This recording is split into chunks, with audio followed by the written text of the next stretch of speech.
Already நமக்கு தெரியும் லிகாண்டுடைய ஃபீல்டா இருக்கட்டும் மெட்டலுடைய வேக்கண்டா இருக்கட்டும் கூட இன்வால்வ் ஆகக்கூடிய இந்த பாண்டு பேர் என்னது கோஆர்டினேட் பாண்ட் இப்படி ரெப்ரசென்ட் பண்ணும். அப்போ இந்த பேர் ஆஃப் எலக்ட்ரான் மெட்டலுடைய வேக்கண்ட் ஆர்பிட்டாலுக்கு டொனேட் பண்றதுனால இந்த பாண்ட் வந்து என்ன பாண்டு, அதனால தான் ஃபீல்ட் ஆர்பிட்டால் வேக்கண்ட் ஆர்பிட்டால் இருக்கக்கூடிய இன்டராக்ஷன் தான் கோஆர்டினேட் பாண்ட். இப்போ ஃபர்ஸ்ட் மெட்டல் எலக்ட்ரான் ரிச் இருக்கக்கூடிய லோன் பேர் ஆஃப் எலக்ட்ரான் இருக்கக்கூடிய அதாவது பேர் அந்த எலக்ட்ரான்ஸ் இருக்கக்கூடிய யாருக்கு டொனேட் பண்ணுது மெட்டல்.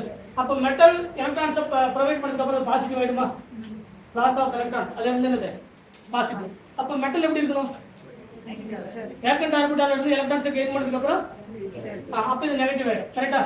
அப்போ மெட்டல் என்ன சார்ஜ் அப்படிதான் இருந்திருக்கும். லாஸ் ஆஃப் எலக்ட்ரான் அப்படின்னா பாசிட்டிவ், கெயின் ஆஃப் எலக்ட்ரான் அப்படின்னா நெகட்டிவ். இப்போ இந்த ஒரு காம்ப்ளெக்ஸ் ஃபார் எக்ஸாம்பிளுக்கு ஒரு காம்ப்ளெக்ஸ் எடுத்துக்கிறோம் Mn H2O 6 2+ கரெக்டா. இப்போ இந்த காம்ப்ளெக்ஸ் எடுத்துக்கிறோம். இப்போ ஒரு கோஆர்டினேஷன் காம்ப்ளெக்ஸ் 6ல மெட்டல்ல இப்படி இருக்கு. இந்த மேங்கனீஸ்ல அதனுடைய ஆக்சிடேஷன் ஸ்டேட் வந்து 2+ ஒவ்வொரு வாட்டர்.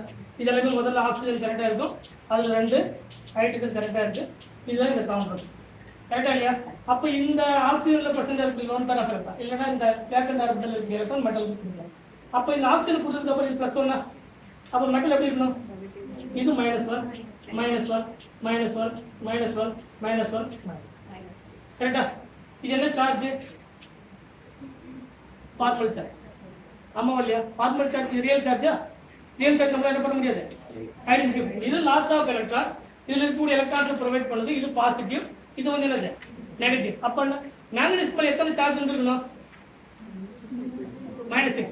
அப்ப இதனுடைய ஆக்சிடேஷன் ஸ்டேட் வந்து +2, அதனுடைய ஃபார்மல் சார்ஜ் வந்து என்னது, ஃபார்மல் சார்ஜ் வந்து 4 ரெண்டு -1 -4. 4 என்னது ஆக்சிடேஷன் ஸ்டேட், இது 6 நமக்கு 4 எவ்வளவு வரும் -4. ஃபார்மல் சார்ஜ் என்னது -4. அப்படின்னா மீனிங் என்ன, இந்த மேங்கனீஸ் மேல -4 சார்ஜ் இருக்குன்னு அர்த்தம். அதான ஃபார்மல் சார்ஜ்.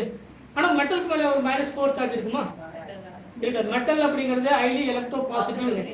மெட்டல் அப்படிங்கிறது மெட்டல் அப்படின்னு சொன்னாவே நமக்கு என்ன நேச்சர் இருக்கணும், highly electro positive net, highly electro positive net தான் இருக்கணும்.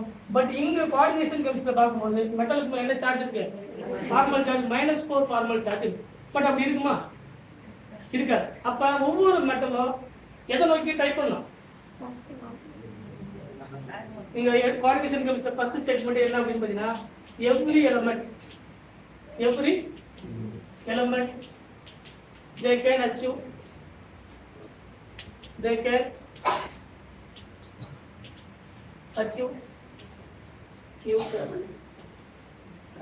நியூட்ரலா மாறணும் அப்படிங்கறது ஒவ்வொரு மெட்டலுடைய.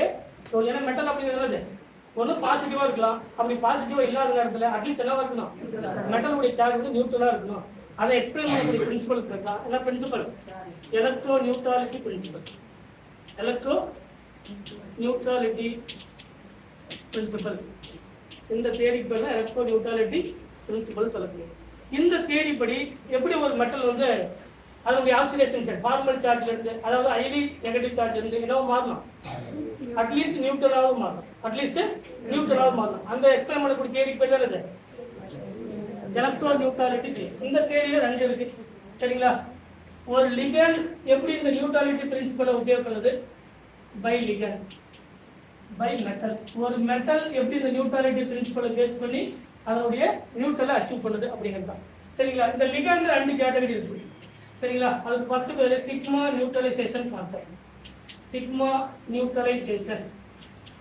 ரெண்டாவது பை நியூட்ரலைசேஷன். மெட்டல்ல 2 கேட்டகரி இருக்கு. ஒன்று ஆக்சிடேஷன் ஸ்டேட் இன்க்ரீஸ் ஆகும்போது நியூட்ரலைஸ் ஆகலாம், இல்லைன்னா கோஆர்டினேஷன் நம்பர் டிக்ரீஸ் ஆகும்போது நியூட்ரலைஸ் ஆகலாம். இதான் ஓவராலாக இருக்கக்கூடிய 4 கான்செப்ட்.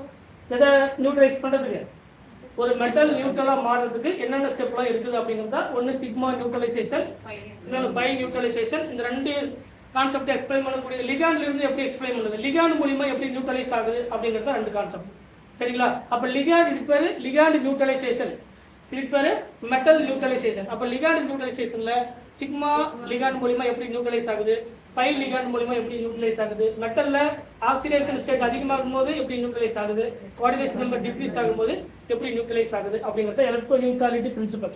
இந்த பிரின்சிபலை பேஸ் பண்ணி தான் every element they can achieve to the neutral. நியூட்ரலா மாறதுக்கு ட்ரை பண்ணுது. நியூட்ரலா மாறதுக்கு ட்ரை பண்ணுது அப்படின்னா இப்போ நார்மலா ஒரு மேங்கனீஸ் மேல -4 சார்ஜ் இருக்கு அப்படின்னா இந்த மேங்கனீஸ் -3 மாறலாம். இதுவும் நியூட்ரலிட்டி நோக்கி போகுதுன்னு அர்த்தம். அப்ப Mn -2 மாறலாம்.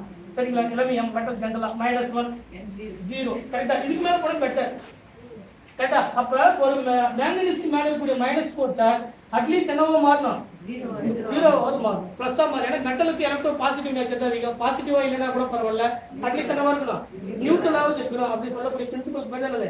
Electro neutrality principle. இதை ஸ்டெபிலைஸ் பண்ணக்கூடிய 4 factor: sigma neutralisation, pi neutralisation, oxidation state increases, coordination number decreases. சரிங்களா? இந்த 4 எக்ஸாம்பிள் பாத்தீங்கன்னா